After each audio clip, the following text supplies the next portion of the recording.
Halo, kembali lagi bersama Ekonom Santai. Hari ini kita membahas tentang penerapan ilmu ekonomi dalam kehidupan masyarakat, seperti itu ya. Nah, jadi ilmu ekonomi itu tentu saja tidak sebatas teori ya, tapi juga tentu saja bisa dipraktikkan ya dalam kehidupan sehari-hari.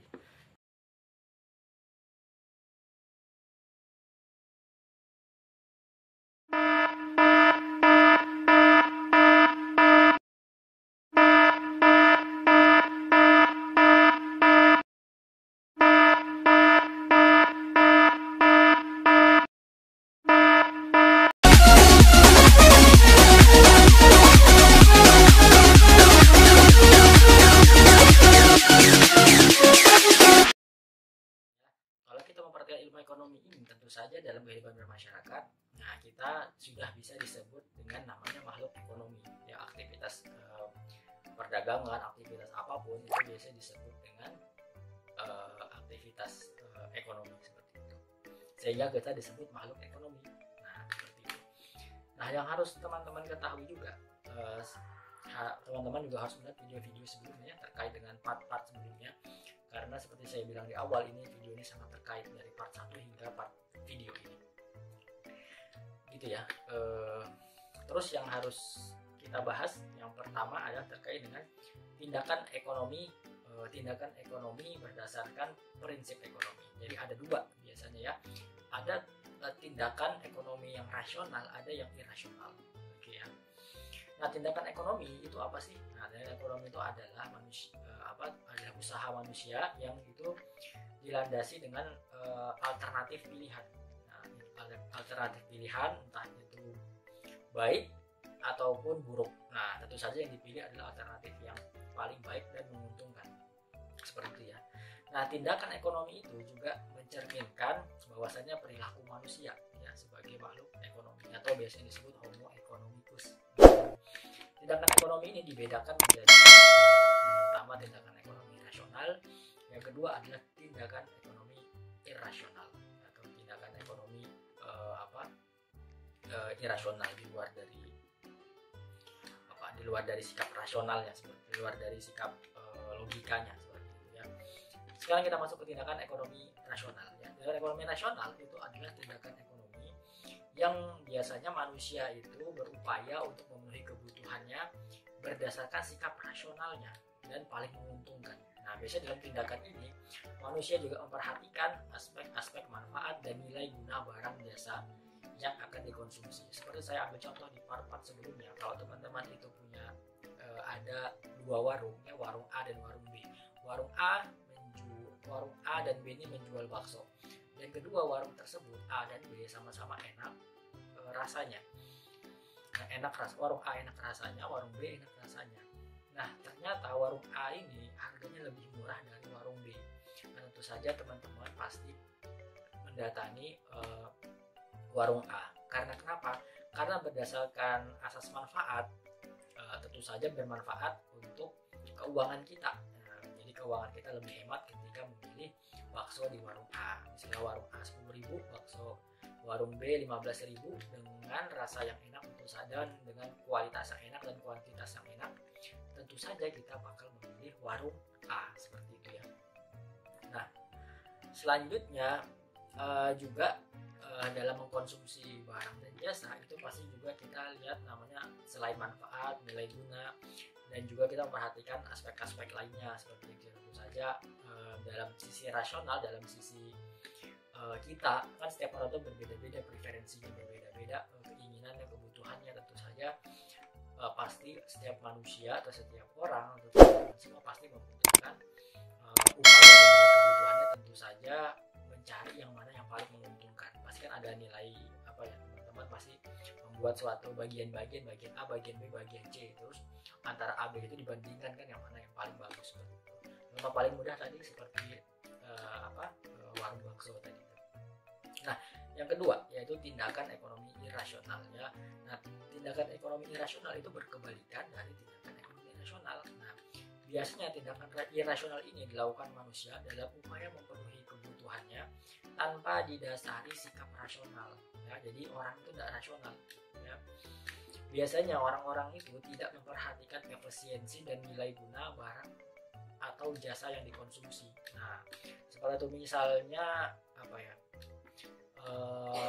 Misalnya saya ambil contoh apa tadi, warung A dan warung B, warung bakso dan warung apa tadi kan sudah saya jelaskan, misalnya warung bakso A dan warung bakso B sama-sama kualitas, sama-sama rasanya enak, hanya saja perbedaannya di harga seperti itu kan. Nah, tentu saja yang irasional ini akan memilih bakso B, bakso dengan harga mahal.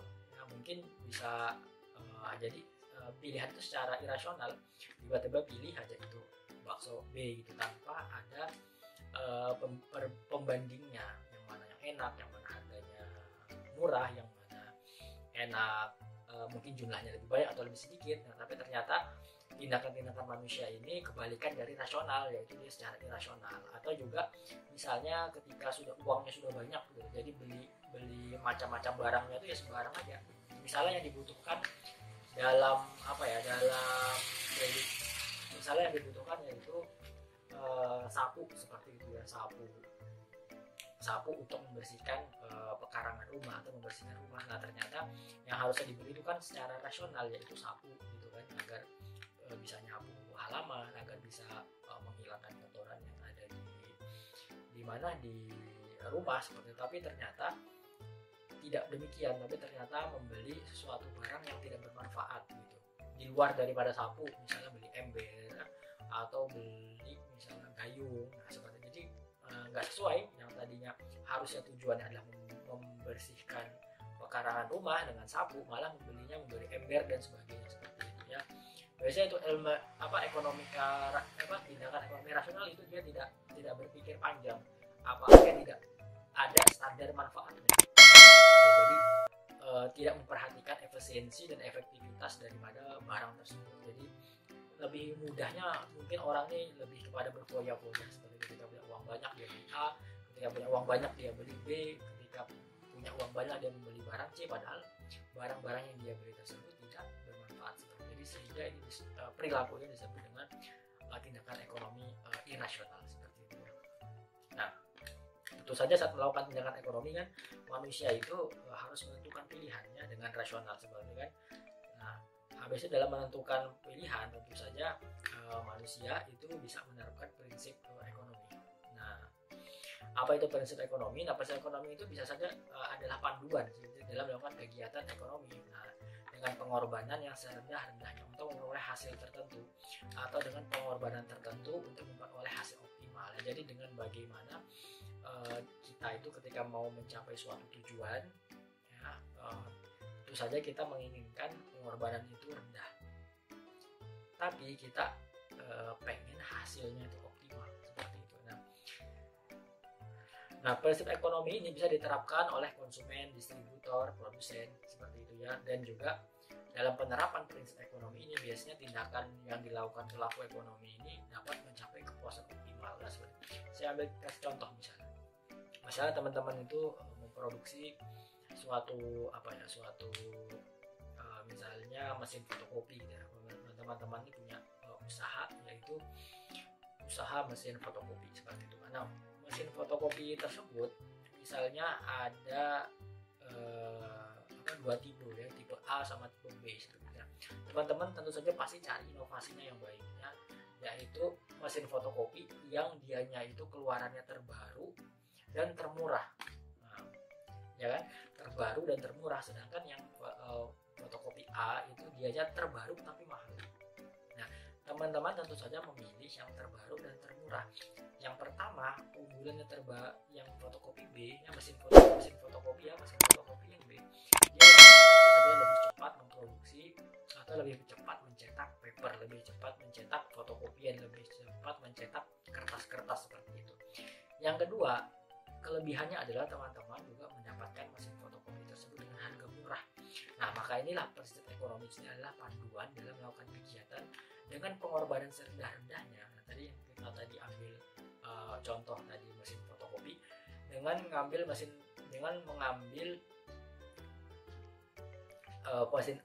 foto, dengan membeli mesin fotokopi dengan harga yang rendah, dan tentu saja dengan menghasilkan output atau produksi yang banyak. Nah, seperti itu ya. Jadi sudah harganya rendah, inovasinya bagus, dan outputnya tentu saja bagus, dan tentu saja dari segi kualitas juga bagus, dan dari segi endurance, dari segi daya tahan itu juga bagus. Artinya depresiasinya atau menyusutnya nilai barang itu lama sekali biasanya kalau misalnya mesin fotokopi keluaran terbaru, daripada yang lama-lama kan, atau yang second seperti itu ya. Jadi tentu saja seperti logikanya, beli harganya murah, kualitasnya bagus, dan juga daya tahannya kuat. Jadi mesin fotokopi bisa memproduksi beberapa paper, beberapa mencetak beberapa kertas seperti itu. Nah, sekarang kita masuk ke motif ekonomi dalam tindakan ekonomi ya. Nah, motif memenuhi, kita akan masuk ke yang namanya motif memenuhi kebutuhan hidup seperti itu ya. Nah, motif ekonomi ini dalam tindakan ekonomi, nah biasanya juga terkait dengan individu-individu atau terkait dengan orang-orang yang berbeda dalam melaksanakan kehidupannya atau tindakan ekonomi seperti itu ya. Tentu saja tindakan ekonomi itu kan berbeda-beda kan. Jadi orang itu bisa ke A, bisa ke B, bisa rasional, bisa irasional seperti itu kan. Nah, ini juga terkait dengan motif ekonomi. Itu biasanya diartikan tentang alasan seseorang untuk melaksanakan tindakan ekonomi. Tindakan ekonomi itu bisa produksi, bisa mengkonsumsi, bisa berdistribusi, dan macam-macam gitu ya. Nah, motif ekonomi ini biasanya dibedakan menjadi motif ekonomi intrinsik ya, atau motif ekonomi dan ekstrinsik. Nah, jadi ada motif ekonomi intrinsik, ada juga motif ekonomi ekstrinsik seperti itu ya. Motif ekonomi yang disebut dengan intrinsik itu adalah biasanya seseorang itu melakukan tindakan ekonomi